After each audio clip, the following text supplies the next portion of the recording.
Kublai pi bara yipdeng subhai pi syaka jowai diocese media. Mentah kesni Gidon ha Kasten Clarence Mukseng Parish Bat Kisenjuk Kaseng Kantai Jowai diocese. Kabaki pelong ya kejing rake yak International Women's Day bat kejing ya seng yalap kamasane mentah kesni panan penkut ika lasyai kesni tak kamas bekut.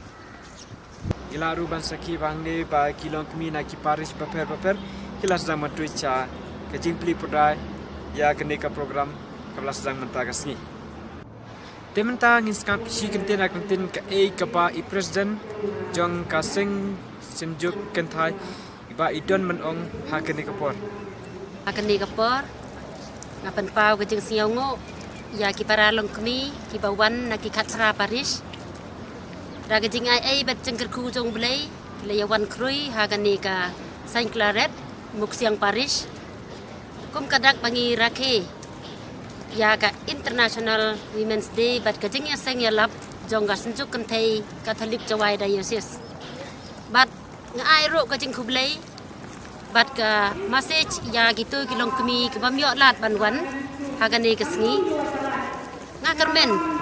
bakin sawan la syai kesni utrai namar ba kini kitrai paris kila khot ya gidi lekit stang ar pengut ci paris na ki khat para paris te kermen bangin ya kendok lang krui la syai bat ngai khublai singo ro ya gini ki special guest kum ki chief guest ki guest of honor bangi la khot sio bah naduk mene inauguration la wan chief guest bat kermen haduk la syai indon gitu ki guest ke bangi khot kerpang te ngangek scam kum ka presiden jong senjuk kentai Jowai diocese ngangek scam ba ublei unia lam lenti ya ki pa jong blai baro banwan syakani ke caka ba kan long ke jing job ya kani ke jing sem ba kani program ke ba pho ke ba pheng kublai sibun Nyikum ke official news jong kenika program yiku aban pen kan mau ya pi